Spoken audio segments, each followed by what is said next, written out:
Om Shanti. Good morning. साकार मुरली 26 जुलाई 2021। बाबा का मीठा मीठा लेटर हम बच्चों के मीठे मंथन शुरू करने से पहले ज्ञान सूर्य शिव बाबा का वरदानी हाथ के ऊपर और उनकी लाइट और माइट की कृपा के बीच महसूस करें, मैं ज्ञानी तो आत्मा।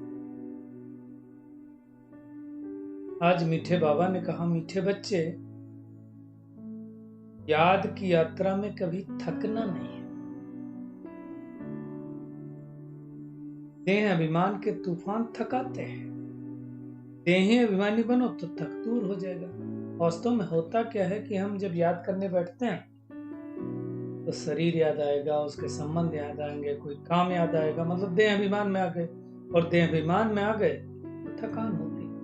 आत्माभिमानी होंगे तो थकान। इसलिए देखो, जो योगी लोग होते हैं ना, उनकी नींद क्वालिटी बहुत अच्छी होती है, क्वांटिटी कम होती है, उतने में ही वो पूरा कर लेते हैं। इसलिए बाबा ने कहा थकना नहीं। आज का प्रश्न है, कौन सा संस्कार 21 जन्मों की श्रेष्ठ तकदीर को बिगाड़ने वाला है? बाबा कहते हैं, अगर किसी में रूठने का संस्कार है, बाप से वह पढ़ाई से रूठ जाता है तो 21 जन्मों की तकदीर बिगड़ जाती है। रूठ गए माना क्या होगा? किसी कारण बस बाबा से रूठ गए, पढ़ाई से रूठ गए, निमित्त बहन भाई से रूठ गए, तो क्या होगा? पढ़ाई छोड़ दिया। अब पढ़ाई छोड़ दिया तो 21 जन्मों का जो पुरुषार्थ बनने वाला था वो नहीं बना ना, तकदीर बिगड़ गई ना। इसलिए बाबा कहते हैं, मीठे बच्चे, देह ज्ञान के बस कभी उल्टा नशा नहीं चढ़ना चाहिए। कहाँ उल्टा नशा? क्या? अरे मैं बहुत ज्ञानी हूँ, मैंने तो इतनों को समझाया, इतनी मदद की। बच्चों, बाबा कितना और कितना निरंकारी। बाबा ने तो सारी सृष्टि की मदद की। इसलिए हमेशा सीखो, बाबा कोई नहीं।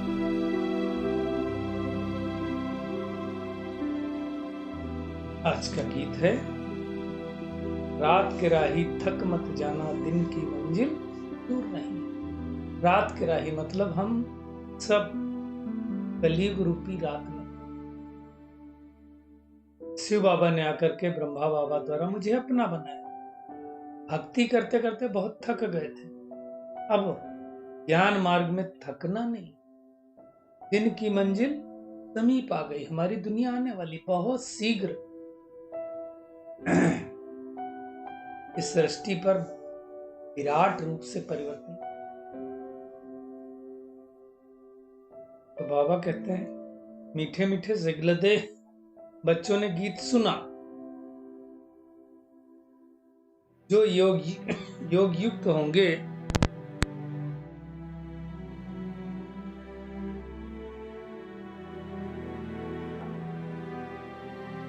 सर्विसेबल होंगे, वो इसका अर्थ समझ जाएंगे कि हमारी अब रात। बाबा आते ही कब है? जब घोर अंधेरा होता है, और फिर जब प्रभात होने वाला होता है, सवेरा हो रहा होता है, उस समय। ऐसे देखो, अब रात के बाद जब सवेरे 4 बार बजता है तो क्या कहते हैं? सुबह होने वाला। तो ऐसे समय पर बाबा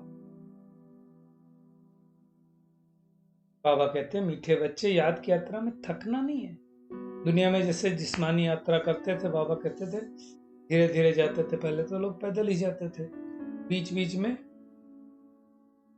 मंजिल होती थी कि हम इस यात्रा में जा रहे हैं तो एक दिन यहाँ रुकेंगे, आधा दिन यहाँ रुकेंगे।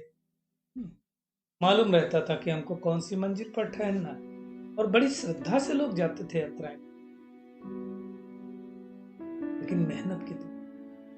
इसमें कोई मेहनत नहीं, सहज याद योग। बाप को याद करना है। याद करना तो थकने का मतलब नहीं, घर बैठ के।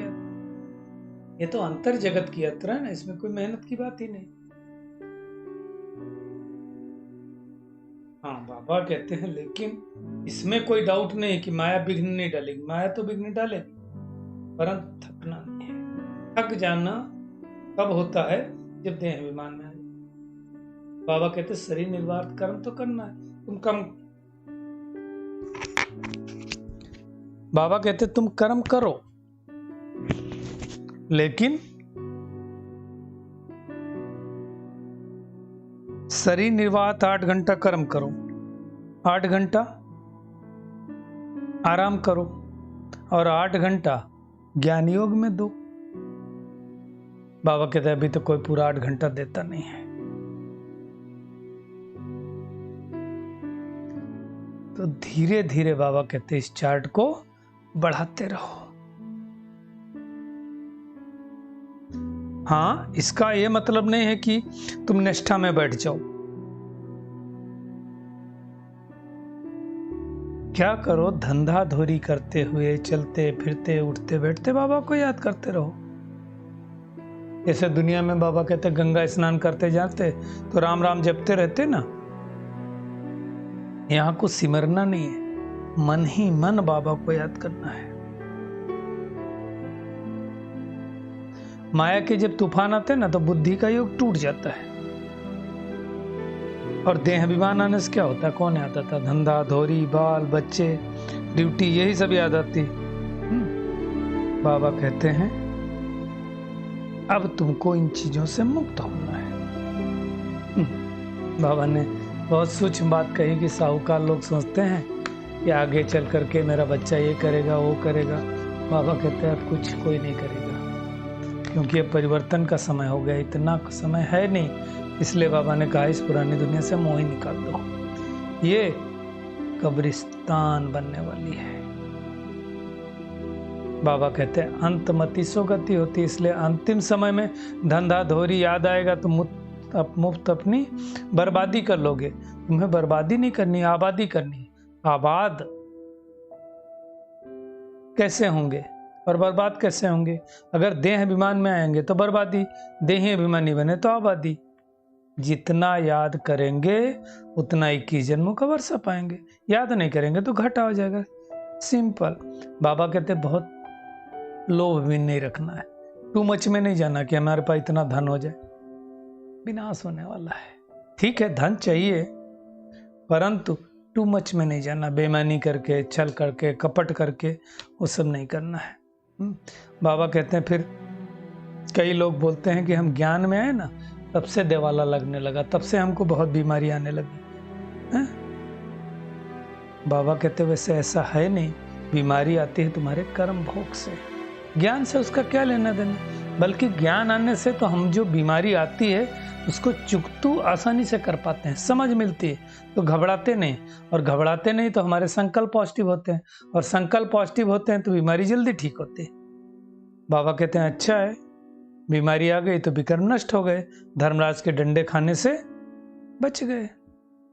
कर्मभोग तो चुकतू ही करना ना, ये तो महारोगी शरीर है, कितनी संभाल की जाती है। चलते चलते क्या हो जाता शरीर में, कौन सी बीमारी आ जाएगी, क्या होगा, कुछ भी पता नहीं। तो बाबा कहते हैं मुख्य बात है ये पुरानी दुनिया है जो बहुत गंदी हो चुकी, तुमको इसका संन्यास करना है। हद का नहीं संन्यास करना, घर बार नहीं छोड़ना, बुद्धि से बेहद का संन्यास करना है, विकारों का संन्यास करना है, देह सहित। बाबा कहते जो भी तुम्हारे संबंध है सबको तोड़कर माँ में कम याद करो। क्यों याद करो? बाबा को याद करेंगे तो वो वाले वाइब्रेशन मिलेंगे, है ना, क्योंकि बाबा तो 100% चार्ज बैटरी है। नहीं तो किसी और को याद करेंगे तो वाले वाइब्रेशन मिलेंगे। तो मुख्य बात है, बाबा कहते जो भी आंखों से देखते हो वो सब परिवर्तन होने वाला है, जो नहीं दिखाई देता वही रहेगा। सोल, सुप्रीम सोल और मैटर हमेशा थे, हमेशा रहेंगे, है ना। मुख्य बात है विकारों पर जीत पाना है और इस दुनिया से मोह नहीं रखना है। भारत में संपूर्ण निर्विकारी थे ना, अब सब विकारी बन गए। अब विकारी बन गए तो दुखी हो गए। मुख्य बात है कि विकारों पर विजय प्राप्त करना, इन भूतों पर विजय प्राप्त करना। उसमें गिरे विकारों में जैसे 5 मंजिल से कोई गिरता है वो चोट है ना। सतयुग में संपूर्ण निर्विकारी थे, फिर 1250 वर्ष बीता तो 2 कलाएं कम हो गई, तो सतयुग से त्रेता में थोड़ा सा सुख कम हो जाता है ना। बाबा कहते हैं ड्रामा अनुसार मैं साधारण तन में हर कल्प आता हूं और आकर के तुमको एक ज्ञान सुनाता हूं।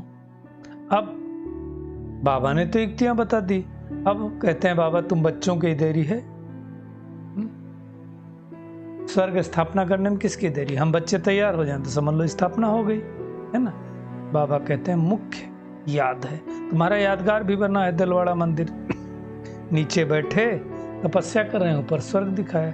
तो थोड़े दिन बाद बाबा कहते हैं यमुना के किनारे पर तुम्हारे महल होंगे, लेकिन उसके लिए क्या करना है, याद की यात्रा करनी है और सर्विस बनाने की युक्तियां रचनी है। जाना तो सबको, राम गयो रावण गयो जन को बहु परिवार।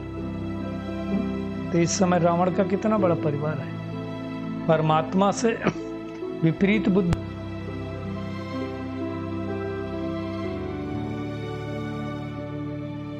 बहुत सारे लोग हैं ना, तो बाबा कहते हैं प्रीत बुद्धि वालों का कितना छोटा परिवार है। तो मुख्य बात है कि हमको अपनी ऐसी अवस्था बनानी है कि एक बात दूसरा कोई न याद आए, उनकी याद में ही शरीर छोड़ना है, तो हमारी सदगति हो जाएगी है ना। जैसे दुनिया में सन्यासी लोग ब्रह्म की याद में शरीर छोड़ते हैं तो सन्नाटा हो जाता है, हम तो परमात्मा की याद में रहते हैं है ना। तो ऐसी मेहनत करती। मुख्य बात है बाबा कहते हैं मुझे याद करो। कहाँ याद करो, घर में याद करो। बाबा जहाँ रहता है यहाँ तो बाबा आता है, परंतु टेम्परेरी आकर के फिर से चला जाता है। तो मुख्य बात है बाबा को परम धाम में याद करना है और जितना हो सके अनेक आत्माओं को ये रास्ता बताना है। ये भी बोलना है कि हमेशा बाबा को देखो, क्योंकि हम बच्चे तो जानते हैं बाबा ने हमें क्या दिया। बाबा ने डायरेक्शन दिया, माताओं को कितना आगे किया बाबा ने है ना। तो मुख्य बात है देखो, जब भट्टी बनी थी तो कहाँ बनी थी, पाकिस्तान में। फिर क्या हुआ, बंटवारा हुआ। बंटवारा हुआ तो वहाँ तब वापस भारतवर्ष आए तो नदी को क्रॉस करके आए। तो बाबा कहते शास्त्रों में इसके बदले जाने क्या क्या लिख दिया है ना। ये संगम युग का गायन है, सिंधु नदी को क्रॉस करके आए ना। तो ये सारी बातें बाबा को छोड़ करके कोई नहीं समझा सकता। मुख्य बात बाबा कहते हैं hear no evil so no evil. धंधा धोरी कुछ भी करो, लेकिन न बुरा देखो, न बुरा सोचो, न बुरा सुनो, न बुरा करो। और हर कदम कदम श्रीमत पर चलते रहो। बाबा से हर बात में राय लो। आप अमृत वेले या सुबह उठ करके बैठ जाओ, बाबा से कुछ पूछो तो टचिंग होगी आपको और सब कुछ पता चलेगा। तो आज सारा दिन क्या करना है, एक तो याद की यात्रा में थकना नहीं, हमारी मंजिल आने वाली है। और कभी भी कुछ भी हो जाए रूठ करके पढ़ाई नहीं छोड़नी है। विजय माला में पुरोने के लिए इस शरीर से डिटैच होने का संपूर्ण पुरुषार्थ करना है। देह अभिमान छोड़ते जाना है और इस दुनिया को बुद्धि से भूलते जाना है। किसी चीज पे टू मच में नहीं जाना, लोभ तो बिल्कुल नहीं करना है ना। बाबा की याद के अलावा कोई दूसरा चिंतन नहीं करना है। बाबा का सुंदर वरदान, परिवर्तन शक्ति द्वारा सर्व की सुक्रिया के पात्र बनने वाले विघ्न जीत भव। बाबा कहते हैं यदि आपका कोई अपकार करे तो आप 1 सेकंड में अपकार को उपकार में परिवर्तित कर दो। कोई अपने संस्कार स्वभाव के रूप में परीक्षा बनकर सामने आए तो आप एक की स्मृति से ऐसी आत्मा के प्रति भी रहम दिल के श्रेष्ठ संस्कार स्वभाव धारण कर लो। कोई देहधारी दृष्टि से सामने आए तो उनकी दृष्टि को आत्मिक दृष्टि में परिवर्तन कर लो। ऐसे परिवर्तन की युक्ति आ जाए तो विघ्नजीत बन जाएंगे। परंतु ऐसी युक्ति आएगी कैसे, जब अपने अंदर परिवर्तन कर हमने शक्तियों को जमा करना होगा। फिर जो भी आत्मा हमारे संबंध संपर्क में आएगी वो आपका शुक्रिया मानेगी। ऐसा हमको बनना है। स्लोगन है, अनुभवों का स्वरूप बन जाओ तो चेहरे से खुशनसीबी की झलक दिखाई देगी। तो ऐसे स्वरूप में बनना है। चलिए परमात्मा किरणों के नीचे बैठ जाते हैं और महसूस करें, मैं पद्मा पदम भाग्यशाली आत्मा हूँ, विजय माला में पिरोने वाली आत्मा हूँ, देह अभिमान को त्याग कर देही अभिमानी बनने वाली आत्मा हूँ, 21 जन्मों की तकदीर बनाकर राज्य भाग प्राप्त करने वाली आत्मा हूँ, परिवर्तन शक्ति के द्वारा न केवल स्वयं अपितु अनेक आत्माओं के विघ्न दूर करने वाली आत्मा हूँ। मुझसे ज्यादा भाग्यशाली कोई नहीं इस सृष्टि पर। मैं अनुभवी मूर्त आत्मा हूँ। शुक्रिया मीठे प्यारे बाप दादा, शुक्रिया आप सभी का इस मीठे मंथन के लिए। ओम शांति।